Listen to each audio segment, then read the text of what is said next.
Hey, good afternoon, all. This is Paul from CamelbackTrading.org. Saturday afternoon, and just want to take a couple of minutes of your time.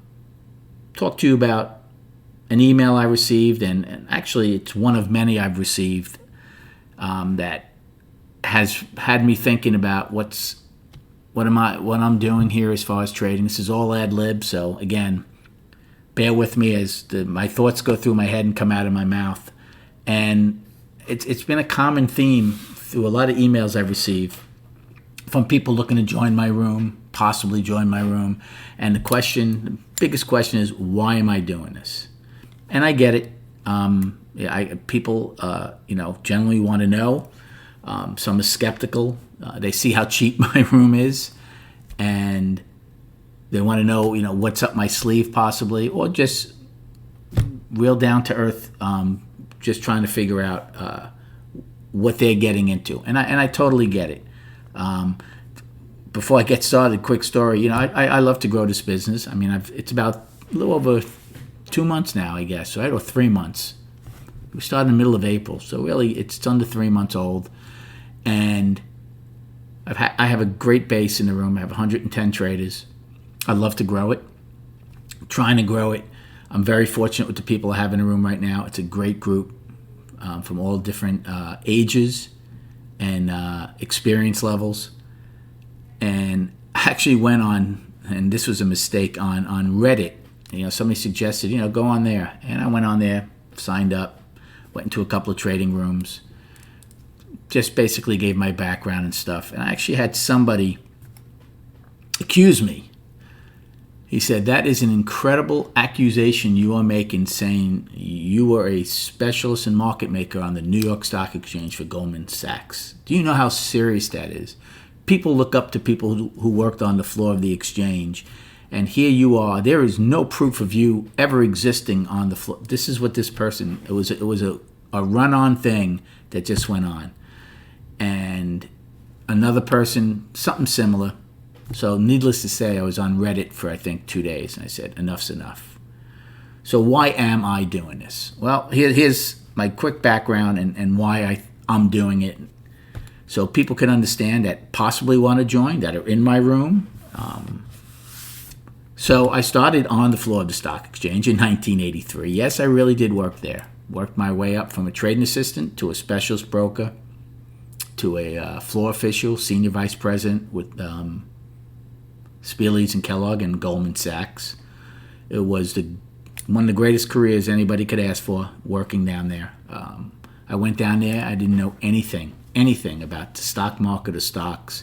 Really learned from the ground up, and couldn't have asked for a better place. Now, I left at the end of 2007, not so much because I wanted to, because things just changed dramatically. It was going electronic. I was 47 years old. I was probably one of the oldest, if not the oldest, left of my firm on the trading floor. And the writing was on the wall that the game had changed, and it just wasn't fun anymore. So I left the end of 2007. So a lot of questions people ask me, well, you're retired. And I'm like, well, you know what? I never retired. If the floor had stayed the same, if it was a true place where you can make markets and provide liquidity and add and dampen volatility and make a difference, well, you know what? I would still be there. But that they wanted machines, the game changed, so that was it. So it's not that I retired, but I had to find something different.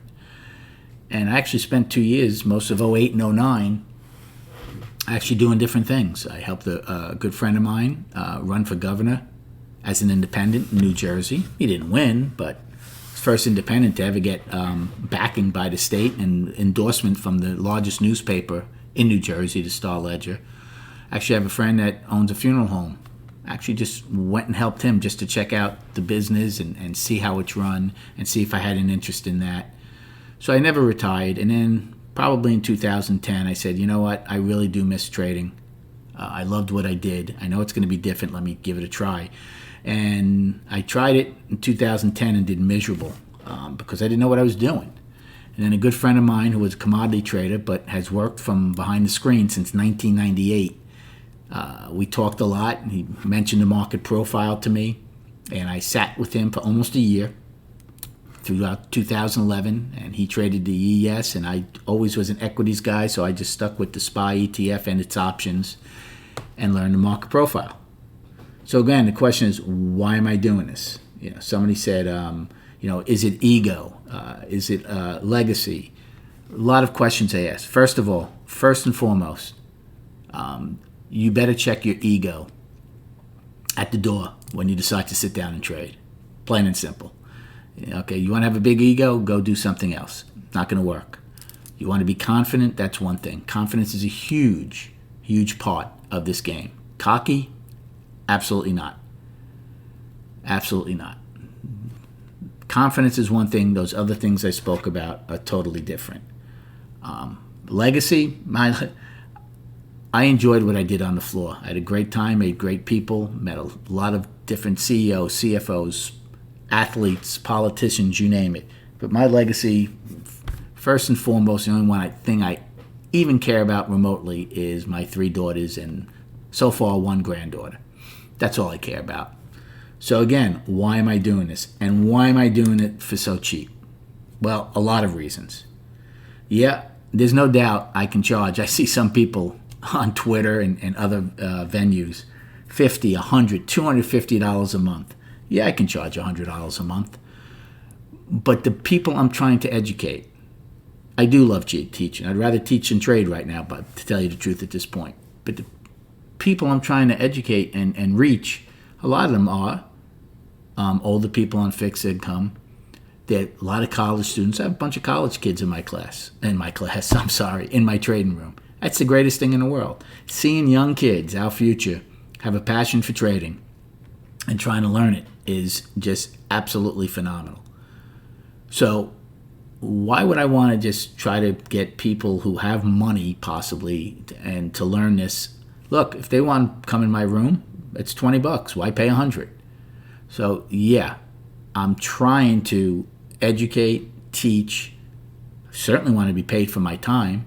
The more people I get in, the more money I get paid for my time, right? It only makes sense, right? So same thing with my one-on-ones. I only charge $75 an hour. My friend said, he goes, are you absolutely nuts? He goes, you can charge $250, $500 an hour. I'm like, yeah, I can. He goes, then you only have to do a couple. I'm like, it's not just because I only want to do a couple. I like helping people. Why should I charge somebody $250? Yeah, okay, maybe some people will pay me that, but probably a lot more people can afford to pay $75, and those are the people I really want to teach and educate. So again, why am I doing this? That's why I'm doing it. This is one of the hardest things you're ever going to do. I always thought I didn't really do anything, right? For my entire life, except for those 2 years in 08, 09, so 35 years, I've done nothing but try to make money, whether it was for my firm or for myself. That's been my job. I never built bridges. I always admired, engineers, a heart surgeon, a fireman, teachers. These people did something. I'm like, what am I doing? But I'll be honest with you, especially over these past couple of years, the way I see how this market trades, I think I actually did a lot in my career, especially when I was on the floor of the exchange. We did do something. We represented companies. Now, it wasn't just a stock, it was the people behind the stock. We provided something that the stock market at the time stood for. When I sit behind this screen and trade the SPY and watch it trade like a penny stock, I realize I really did do something when I was down there. Because it's an abomination seeing how the stock market as a whole trades these days. But again, just like I had to adapt from the trading floor to behind the screen, it continues to evolve. We have to be smarter than these machines. If I let a stock move $4 the way I've seen the SPY move in a 30-minute time frame, I've said this before, they'd have me out in handcuffs. But that's the nature of the beast. It's one of the hardest things we can ever do. Look at a pro athlete. A baseball player fails 7 out of 10 times. The best hitters in the world fail 7 out of 10 times, but yet they'll go to the Hall of Fame, a 300 hitter. If we failed as traders 7 out of 10 times, we'd be homeless. We certainly wouldn't be trading anymore. So it is one of the most difficult things you can possibly do. So why do I do this? Exactly for all these reasons I'm telling you. It's a passion of mine. I enjoy teaching people. It's awesome to see when you do start teaching people and the way they start picking it up. The way you drill things into their heads, and then they tell, from being a student basically to the teacher and telling you. I had somebody tell me yesterday, we hit such a very visual level yesterday during the trading day. And I was so caught up because I'm teaching and trading all at the same time. And I was like, wow, that's right. That 302.50 level in SPY, that's a huge level because you're getting accepted back into a lower balance. He pointed it out to me. I drill these things over and over again in my videos every night and every morning with the charts. And that's the reason I do it. So it becomes second nature to you. So why am I doing this? Because I love it. Because I think it's a job, and it is a job, make no mistake about it, that if it's done properly and you learn it, whether you do it full-time, whether you do it part-time, if you put the energy and passion into it, it could make you money. Doing the right trade makes you money. Don't go there sitting down saying this is what I want to make or could I make this. That's not how it works. If you do the right trade and learn the right way, that part should take care of itself. You will never, ever, ever see me in my trading room or on Twitter or on my videos be like these carnival barkers on Twitter or whatever saying, sell will come or the market's going to go up 20 points today or next week.